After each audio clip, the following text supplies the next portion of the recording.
start, you're the newly minted chair of the CSSB. And I'd love it if maybe you could just introduce yourself. And in that, maybe just chat with us a little bit about what you believe your new mandate is as chair. So in my prior role for many years, I was involved in explaining the misunderstood before capital market regulators.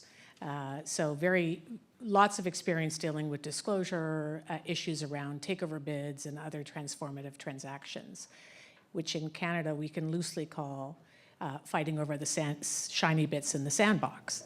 And then I had a stint as vice chair at the Securities Commission and got the policy bug.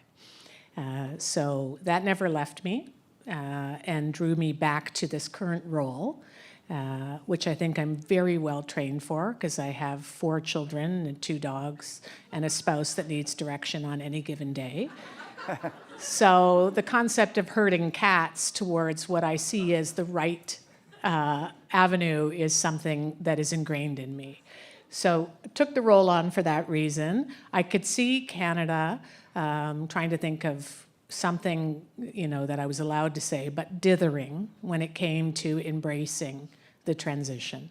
And so having been involved initially with the securities regulators on the enhanced climate disclosure rule that dealt with just mostly qualitative disclosures, I thought, where are we now? 3 years later, we still don't have a disclosure framework mandated. So in terms of what's the focus of the CSSB, so in light of the regulatory pause decision, the CSSB is much more focused on market adoption of our standards. We see that as being super important in the Canadian public interest. And I often refer to it now as the ticket to play in global markets for access to capital, access to revenue streams in the global value chain. And so it's figuring out a way that Canadian companies, recognizing the attributes of our market, which is skewed towards extractive resources and small, medium capitalized companies, how can we play on that stage in a way that makes sense? And so encouraging companies along their path to adoption. And we're just one player in that ecosystem, the CSSB. There are others. But you're the ticket to play. Yeah. Our standards are the ticket to play. So maybe we'll brand that after this week. I like it. Ticket to entry, ticket to play.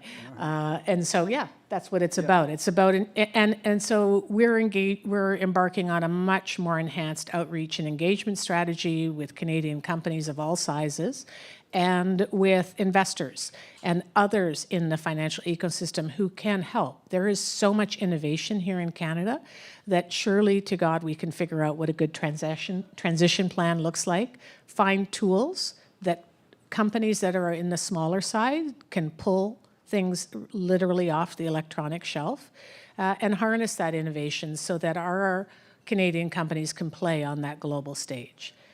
Yeah, and that's a great intro, and I like it that you're expert at herding cats because that's my claim to fame. So I'm going to ask Wendy some questions that I have scrolled down, but unlike some of the other panels, I would love it if anybody in the group wanted to ask Wendy a question. Just put up your hand, and we'll get a mic to you.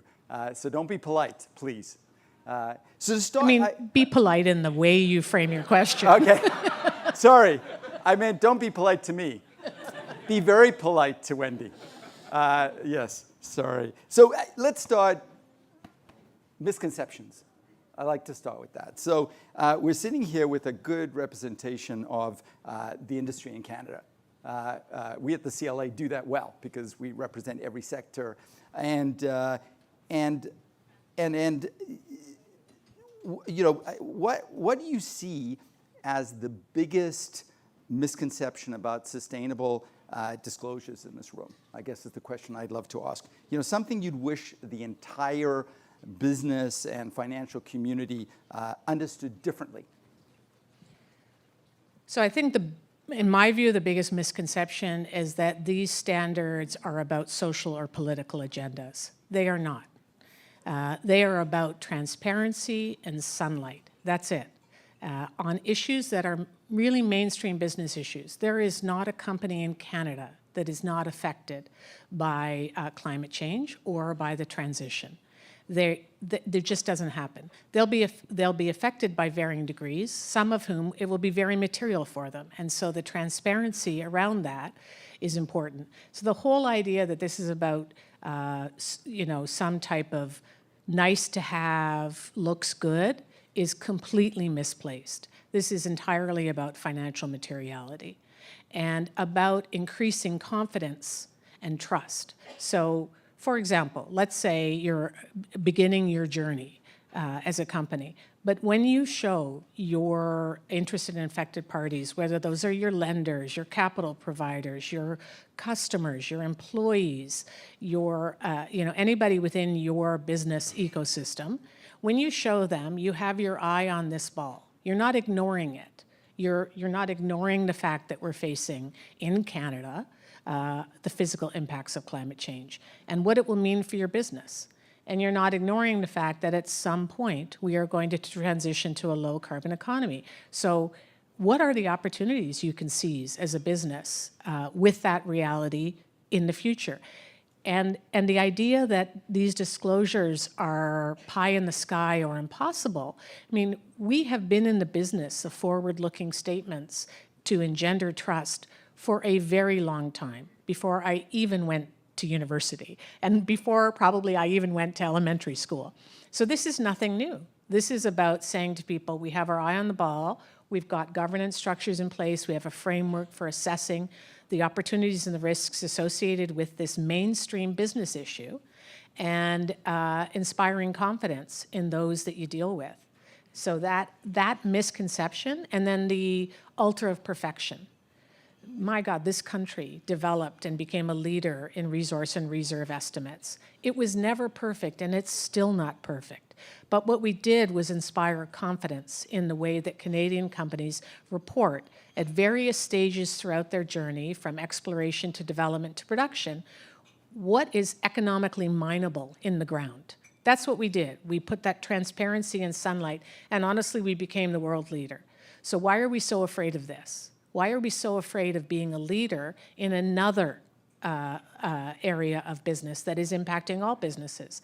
We will not be perfect, but you will disclose what your main assumptions are, what your plans are, the frailties of those plans. And nobody is going to be perfect, but you're going to inspire confidence that you have your eye on that ball. So I want to pull on that thread a little bit. So you mentioned the transition economy, and Canada, as you indicate, is one of the few countries where transition finance is as important as green finance, right? And how should companies and investors think about, that transition, that transition credibility, and what does good transition reporting actually look like? Well, you can turn to our standards, and it provides you with a framework on what good transition reporting looks like. But to be clear, our standards do not mandate that you must have a transition plan or that you must disclose your transition plan.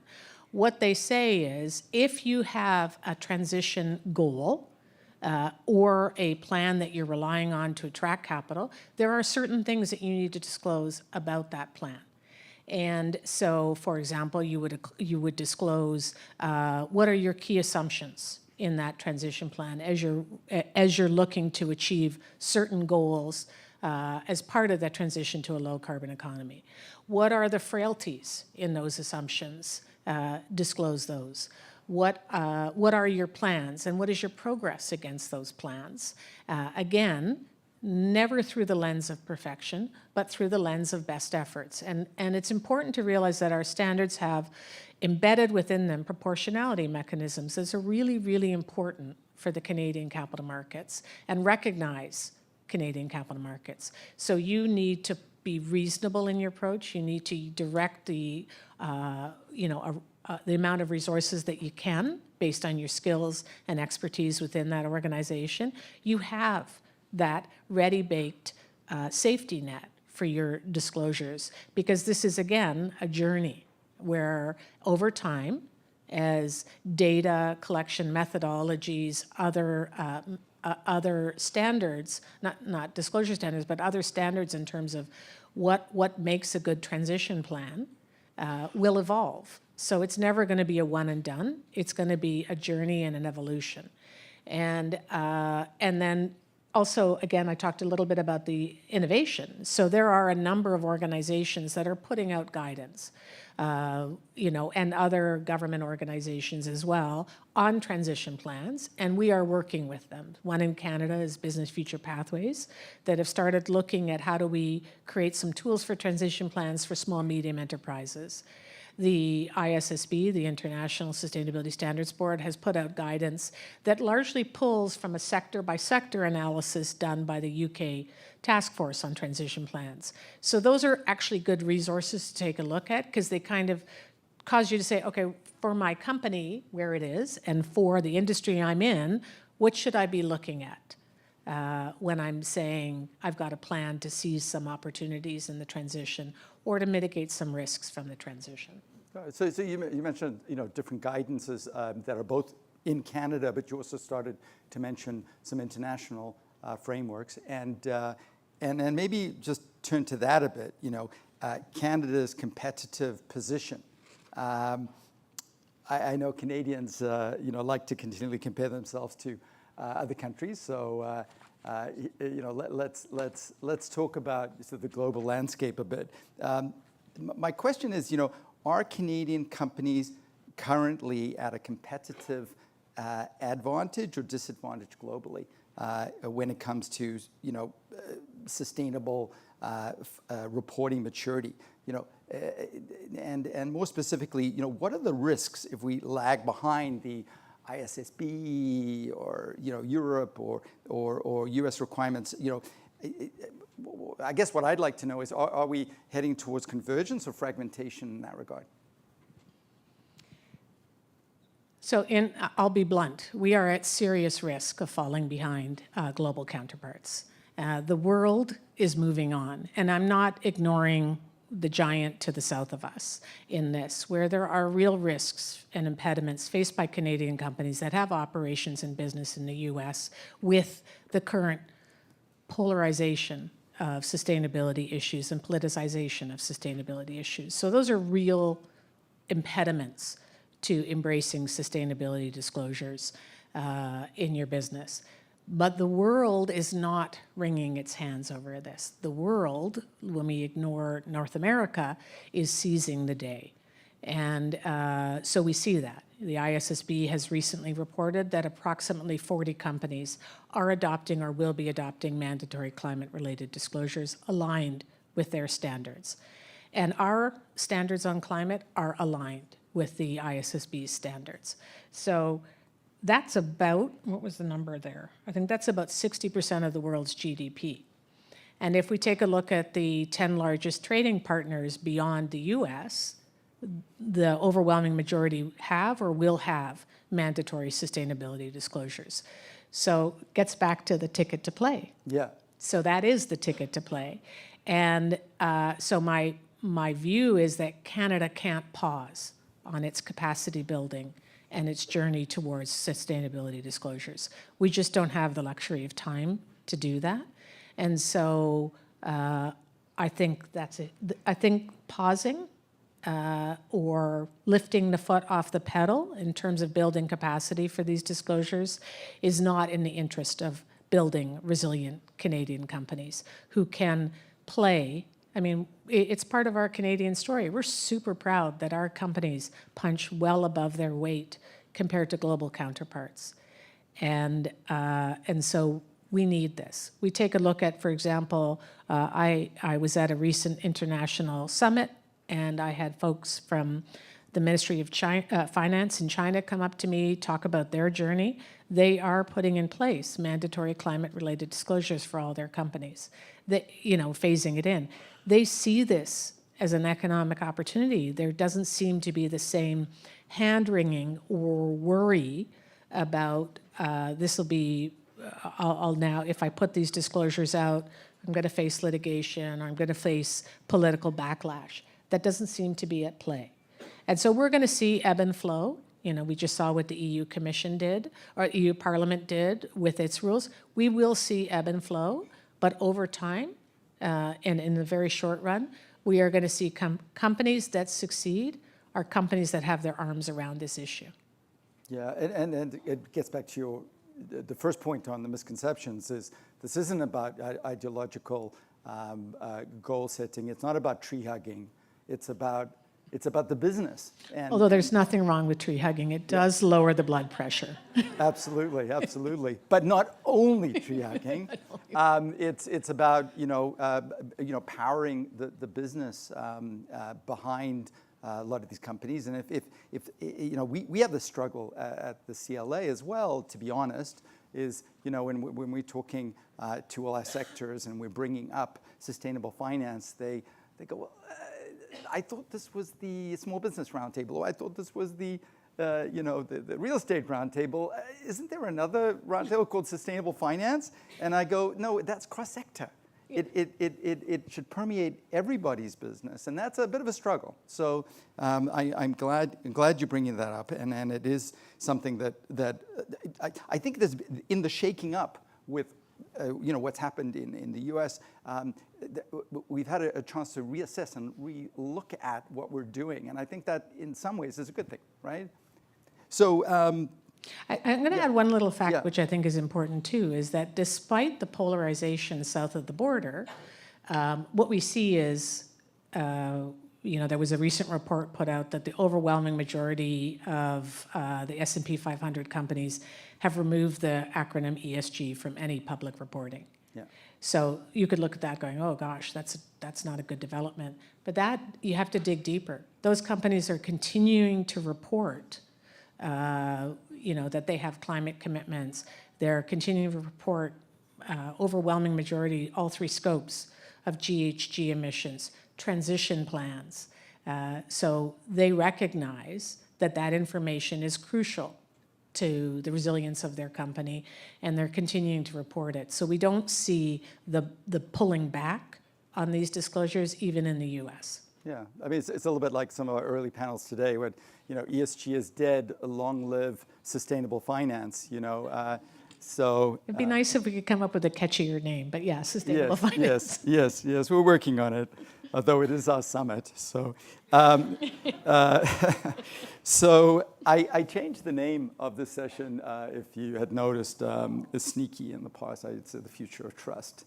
I think I'm sitting next to the future of trust, and the reason I changed it, and it's an important one. When I talk to investors, and they often say the biggest problem isn't disclosure volume; it's disclosure credibility, and I think you've touched on this a little bit, but maybe just to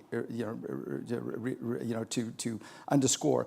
What roles do assurance, verification, and standardization play in solving, the greenwashing debate, and in the parlance of our earlier keynote, the green hushing debate, maybe? How can you advance things more aggressively? How can you amplify things so that we don't hide as much and we don't hush as much? That's a tall order. So standardization is the first step, and that's the building block. And so using a globally aligned framework, and this is not just a push for the CSDS 1 and 2, that is your first safe harbor. In other words, you are following a best practices with a standard that requires rigor and inspires confidence. So that's the first thing. And it actually lowers your cost of compliance, because instead of having to deal with the alphabet soup of the many, many really good building block frameworks that started a long time ago, you have one. And it reduces the cost for preparers. It also reduces the cost for capital providers, because no longer do you have to now synthesize the information and make it in a way that is comparable from a whole bunch of sources. It's from one framework. And so we heard loud and clear when I was at the OSC and now, like, investors want one framework. Capital providers want one framework because the cost is so big. I always found that those numbers quite interesting in the SEC's basis for, conclusions with their now pulled rule. They said the cost of compliance was slightly under $500,000 for a company going from zero to full compliance with the standard, but the cost to the investors of fragmented disclosure frameworks was roughly $1.5 million US for every time they considered a company. So, that I found quite compelling. I'm sure those numbers are even larger now.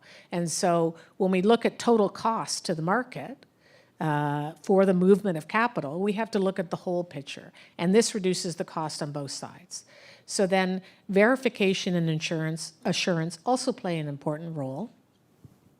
Because it lends credibility to the metrics and the data that you're relying on. That you're relying on and that you're reporting to others. So you get assurance on data that comes to you. You have assurance on what you put out there, which gives your interested and affected parties a sense of confidence in the rigor you've applied to it. It's not a panacea for everything, assurance, and we're starting to see more. So CSSB does not do assurance. That's not in our mandate. The Audit and Assurance Board does. And the International Audit and Assurance Board, I probably said that name incorrectly, has put out a standard for assurance on sustainability disclosures, which is being reviewed by the Canadian board right now and being proposed with some modifications. So we're seeing movement on assurance, and then we'll see assurance providers coming forward on the financial disclosures, the MD&A disclosures that relate to sustainability. And then we're seeing lots of verification on metrics for GHG emissions and other metrics that are out there. And it's growing and evolving in a way that should inspire confidence in the market. Nice. So, and by the way, just to remind everybody, you're welcome to interrupt me at any time with some, hard-hitting question for Wendy. But, in an earlier panel, Sandra was talking about the fact that we just buried in data and maybe with no real meaningful outcome. We're just buried in data. And so, when you speak to, mid-cap and smaller companies, which obviously is a big focus, what is the most common data challenge they face? And more specifically, what is your advice for lenders who feel, overwhelmed with reporting expectations when really we're all gunning, as you said, is the outcomes of that as opposed to just reporting for reporting's sake. So maybe you can just talk a little bit about data and expectations and advice that you would give them. So, from small and medium enterprises, we hear that the big pain points are Scope 3 GHG emissions. So we hear that it's very hard to get their arms around that. Depending upon the sector. So that seems to be a pain point. Transition plans, like what are we supposed to have as goals and how do we fulfill those goals? We're talking about something that's 10, 15 years in the future. So what does it look like? So we see those as pain points, but we also see increasing reliability of data. We've seen methodologies being developed for all of the 15 categories of the current 15 categories of Scope 3 that provide some type of universality. If you apply, for example, the GHG protocol and then the PCAF methodologies that are around that, you're probably following a best practices right now if it makes sense for your business. So for lenders, so those are big pain points. And I think that what we need to do as a community within this financial ecosystem is eliminate some of those barriers. Again, I keep talking about innovation, but I keep meeting with people that have incredible innovative ideas on how to streamline the reporting, how to streamline the analysis of the data so that when you're reporting to your interested and affected parties, it's meaningful, because more is not better. Throwing a lot of numbers down on a piece of paper is not better. Like everything else, there needs to be a narrative and a story around those numbers. So for the company itself, they need to get their arms around it. But lenders are pretty smart people, and I'm not just pandering to the crowd. Pander, please. And so you can partner with your portfolio companies. You can say to them, this is what we think is really important for your business. Do you have your arms around that? Have you seen this? Recognizing the size and stage. We all, most lenders would love to find the next hot company that takes off, or Trump meme coin or whatever it is. And that was a joke, but not a good one apparently. So the idea is you can share your knowledge and your experience with the companies you're looking at, and you can help guide them. You can work with associations like we are to say, are there ways that we can demystify how to provide relevant, important metrics and a narrative that explains your story? And it's a good segue into some of our final panels that will address reporting more effectively. Our last panel of the day, just so that you never leave this place, is sustainability moving markets. If you want, and then they'll be talking about reporting and Scope 3. And by the way, in the corner, Arbor has a booth that you can go and do some incredible things with Scope 3. So don't leave without going in the corner there. I'm going to add one thing. What we're doing at the standard setter level is we're speaking with other national standard setters globally. So when you ask what are we doing, that's one of the main things we're doing. We figure we don't have to invent every wheel. We can learn from the failings and the successes of others. So, to name a few, we are in really good discussions with Australia, who, I'm not bitter. They were behind us when I was at the Securities Commission. They're now ahead of us on sustainability disclosures. But tons is coming out of that. Very interesting learnings. A lot of there are market similarities between the Canadian market and the Australian market, and we can really learn from them. And I have been very encouraged by the willingness of other national standard setters and financial authorities to share both the good and the bad about their experience. And so that's what we're doing on our side, is talking and making that a real focus of our work. Yeah, and then that speaks back to that whole idea of convergence versus fragmentation, right? So important. Finally, unless anybody wants to interrupt me, practical advice for CFOs and boards. If you were speaking to a board of, which I'm sure you do, of a Canadian a company tomorrow, what are the top questions that you would recommend that directors be asking management about their sustainability disclosures? Oh, and my daughter didn't go to school, so Northern Central School is calling me. Sorry. I always say you can take a call from a child. It's okay. They're just going to say that she skipped a class. Yeah. You're going to get a call from the school shortly saying she's absent. What I said before I took this job and I was advising boards is this is not a separate thing. You need to embed your sustainability focus throughout your organization. You need to integrate it. And you need to approach it with a level of rigor for other controls on public disclosures, so that you can inspire that confidence. But as a board, you can have confidence that management has not siloed sustainability as a separate issue, that it's something that's thought about in a cross-functional way across the business units. And then, of course, if you're the CFO, you want to have your arms around this like any other risk that is going to impact the operations or financial performance of your company. And so again, you need to have systems in place. So I'd say you already, if you're a public company, have disclosure controls and protocols, you have internal controls over financial reporting. You can take those systems and modify them as necessary to deal with sustainability disclosures. So that's the first thing I'd say. And then I'd say to boards and executives, is the company, take a look, is your company prioritizing the sustainability factors that matter most to your business now and your business in the future? Where do you need to pivot? Where will you pivot to seize opportunity, and have you prioritized those? Because not all sustainability factors matter for every company. And then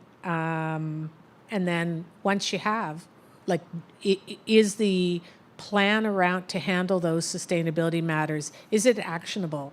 And are you tracking your progress against it? Even though that progress may be short, medium, and long term, or look like it's a very long term, track. And they're tracking what gets measured, gets done, is true.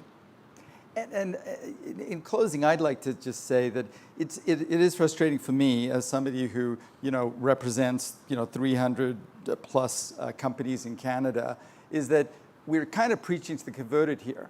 And what I would love is for everybody who is speaking today to speak to folk that title isn't sustainable finance something. Because really it's so relevant to so many parts of the organization, and it's compartmentalized, with somebody's title and somebody's, group, and it never permeates the bank. It never permeates other organizations. And at the CLA, we're trying our best to make this cross-sector. So thank you so much for bringing up all these germane points. I ask everybody to, hunker down and help me with this task of making it more germane and relevant to every part of the organization, including, of course, the CFO and boards. So thank you, Wendy. That was great. I appreciate it. Thank you.